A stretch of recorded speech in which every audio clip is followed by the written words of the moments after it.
না জানি আমি এখন দরজা যদি নক করি আমার মায়ার নবীর ঘুমে ব্যাঘাত ঘটতে পারে, আমনে ব্যাঘাত ঘটতে পারে, আর আমি ব্যাঘাত ঘটতে পারে না জানি ভুল বেয়াদবি হয়ে যায়, না জানি আমার মায়ার নবী সিজদায় পড়ে উম্মতের মায়ায় কাঁদতেছে। আমার মায়ার নবীর এমন একটা রাত অতিবাহিত হয় নাই, মায়ার নবীর হিস্টোরি জীবনী পড়ে দেখো,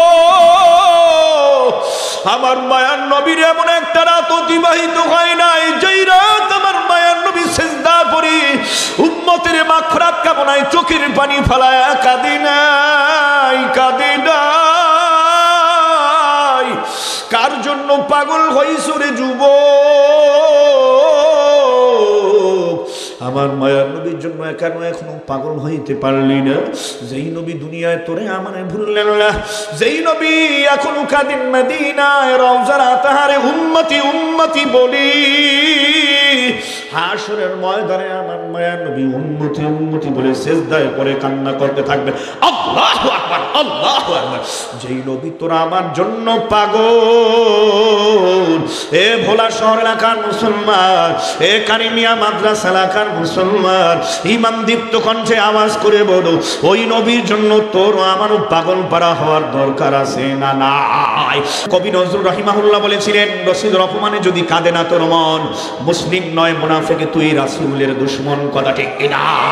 এরে মুসলমান ইমানদার, আব্দুল্লাহ সাহাবী আমার মায়ের নবীর দরজা নক করে না, করায় আঘাত করে না, খালি গায়ে শরীরে পরনে কাপড় নাই, বিবস্ত্র আমার মায়ের নবীর দরবারে কামরার পাশেই হাসি, দরজার পাশে ফুফাইয়া ফুফাইয়া থরথর করে কাঁপতেছে আর কাঁদতেছে। আমার ভাইরা আমার বন্ধুরা কত কষ্ট,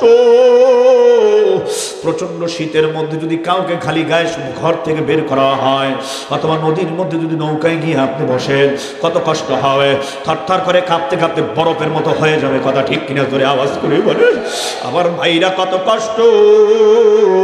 অনেক সময় অতিবাহিত হওয়ার পর মসজিদে নববীর মিনারায় দাঁড়াইয়া ওই হযরত বেলাল সাহাবী আযান দেয়, আসসালাতু খায়রুম মিনান নাওম, আসসালাতু খায়রুম মিনান নাওম।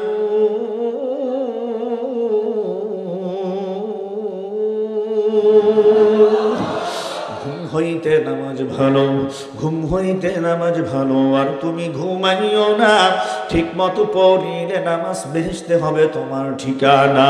কথা ঠিক কিনা? বাড়ি গাড়ি সুন্দর নারী, বাড়ি গাড়ি সুন্দর নারী সবই হইবে পর, আসল বাড়ি গোরস্থানে মাটি হইবে ঘর। জোগাড় কিছু করছো নাকি মুসাফির, মালসামান ওই কবরের বাড়ি। 2 দিনেরই দুনিয়াতে আমরা সবাই মুসাফির, থাকতে সময় হিসাব নিলাম আপন আপন বন্দেগী।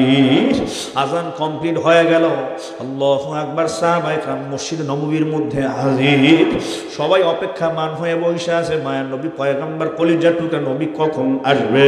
আমার মায়ার নবীর ইমামতিতে বিশাল জামাত অনুষ্ঠিত হয়ে যাবে, অন্তরে সবাই তৃপ্তি অনুভব করে, উপলব্ধি করবে। আমার ভাইরা আমার বন্ধুরা, আমার মায়ার নবী ঘর থেকে কামরা থেকে সুন্নাত নামাজ পড়িরা এবারে যখন ঘরের কামরার বাহিরে পা দেয়, পা রাখার পর আমার মায়ার নবীর নজর পড়ে যায় দরজার পাশে। তাকাই আমার মায়ার নবী দেখে কে যেন একজন যুবক, জীর্ণ শীর্ণ অবস্থা, শরীরে পরনে কোনো কাপড় চোপড় নাই, প্রচন্ড শীত ঠান্ডার কারণে থরথর থরথর করে কাঁপতেছে। আমার মায়ার নবী ডাক দিয়া কয়, কে তুই যুবক, কে তুমি, কি তোমার পরিচয়? শরীরে পরনে কাপড় চোপড় নাই, করুণ অবস্থা কেন, অসহায় অবস্থা কেন বলো? হে মুসাফিরের দলেরা, কবর পথের প্রতীক আমার ভাইরা, দিলটা নরম করো, 2 ফুটা চোখে পানি দাও। চোখের পানি ছাড়া কোনদিন জাহান্নামের আগুন ঠান্ডা হবে না। এই জীবনে কত ছোট বড় গুনাহ সবার আমল নামায় কিন্তু জমা আছে। আমার আল্লাহর রাগ এবং গোসাকে দূরীভূত করার জন্য, কবরের আযাব জাহান্নামের আযাব থেকে মুক্তি পাওয়ার জন্য আমার আল্লাহ পাকের কাছে সবচেয়ে বড় পছন্দের মেডিসিন হয়েছে গুনাহগার বান্দা বান্দীদের চোখের পানি। আজকে তো কান্না নাই, বরঞ্চ কান্নার বয়ান করলে তার নিয়ে টোরলবাজি শুরু হয়ে যায়। চোখের পানি ছাড়া তো জাহান্নামের আগুন কোনোদিন ঠান্ডা হবে না।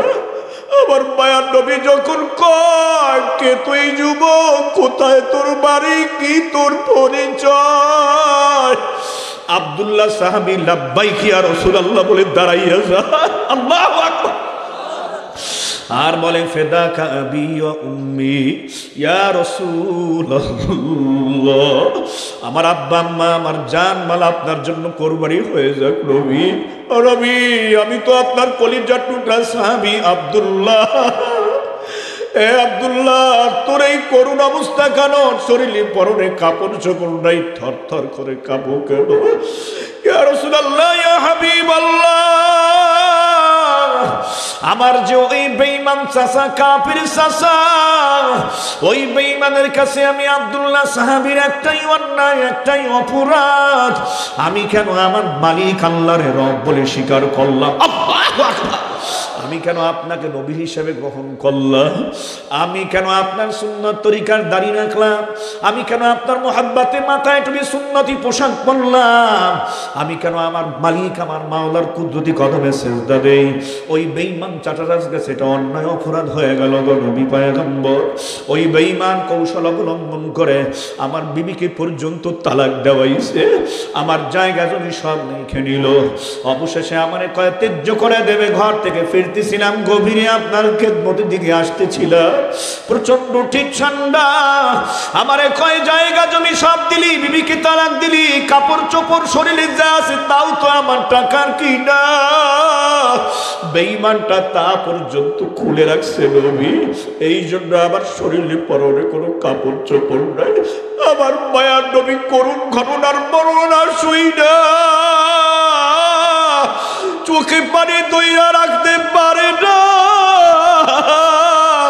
দর দর করে আমার নবী নয়ন যুগল বুড়ি গালবায়া টপ টপ টপ টপ করে পানি পরে আর ডাক দিয়া কয়, আব্দুল্লাহ আয় আয় আয়। তোর মাও নাই, বাবাও নাই, চাচাও নাই, আপনজন বলতে কেউ নাই। আমি পয়গম্বর ঘোষণা দিতেছি, মৃত্যুর আগ পর্যন্ত আমরণ। আব্দুল্লাহ, আমি পয়গম্বর নবী তোর জন্য অভিভাবক হয়ে গেলাম।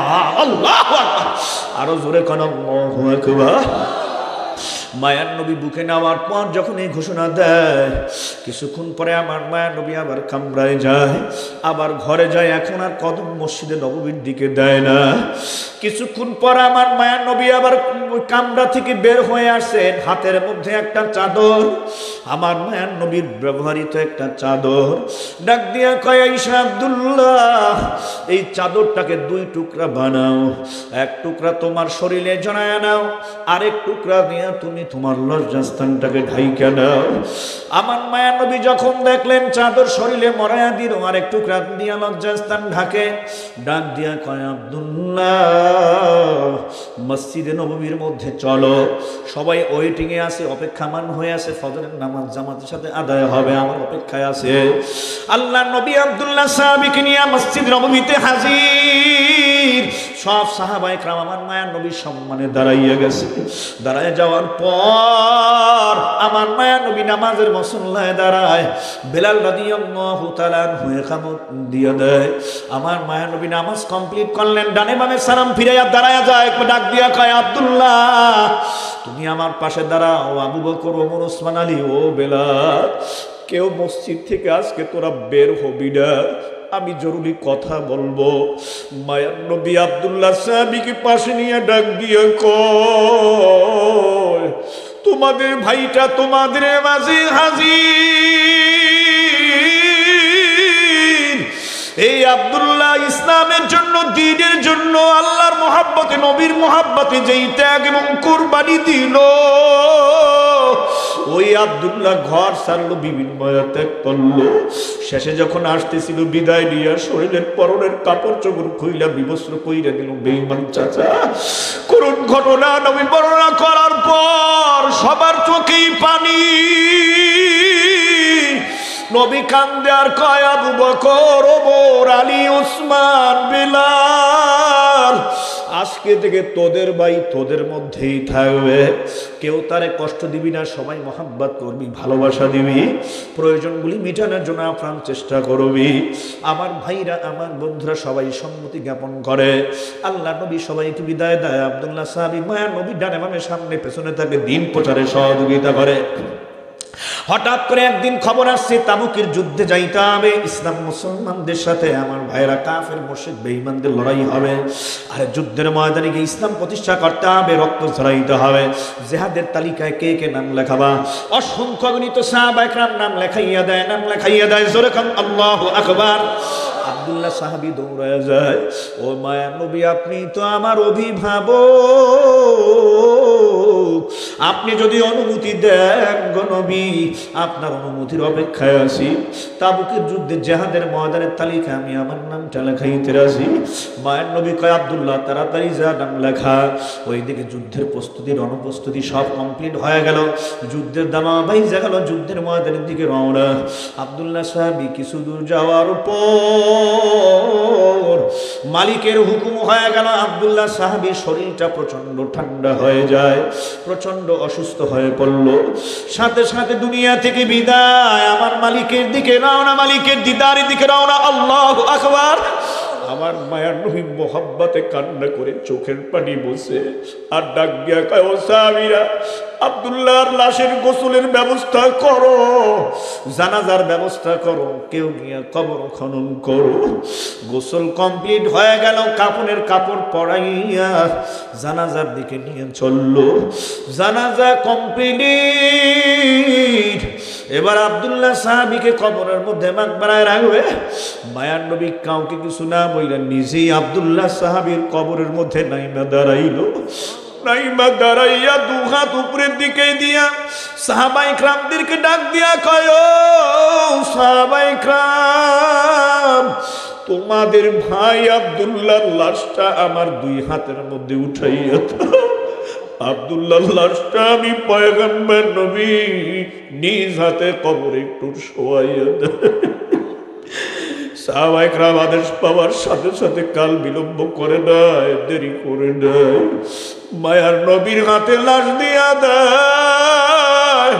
আমার মায়ার নবী নিজেই আব্দুল্লাহর লাশটা কবরে শোয়াইয়া দেয়।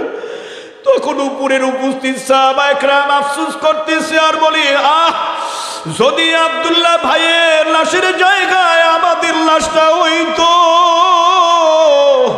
যে আব্দুল্লাহ লাশ মায়ার নবী নিজেই কবরে শোয়া দিছে। আব্দুল্লাহ বড় ভাগ্যবান, আব্দুল্লাহ লাশের জায়গায় যদি আমাদের লাশটা হইতো, তাহলে তো আমরা কত বড় ভাগ্যবান হয়ে যাইতাম। মায়ার নবী আব্দুল্লাহ লাশের মতো আমাদের লাশটাও নিজে কবরে শোয়াইয়া দিত। আল্লাহু আকবার। দাফন কাফন কমপ্লিট। আল্লাহু আকবার, আল্লাহু আকবার। বাকি এখন সবাই যুদ্ধের দিকে রওনা। দুই একদিন পর আব্দুল্লাহ বিন আনাস রাদিয়াল্লাহু তাআলা আনহু স্বপ্নে দেখে ওই আব্দুল্লাহ সাহাবী জান্নাতের মধ্যে ফেরেশতাদের সাথে ট্যুর দিতেছে, ট্যুর। আল্লাহু আকবার। ওয়া ইন তাকুনু লিমান ইউকতালু ফি সাবিলিল্লাহি আমওয়াত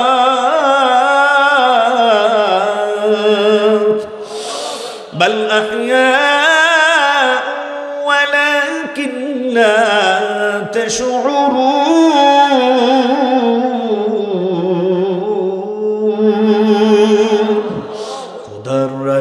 যারা দিয়ে গেল প্রাণ, ভীত বর্ণনা ওরা খোদার মেহমান।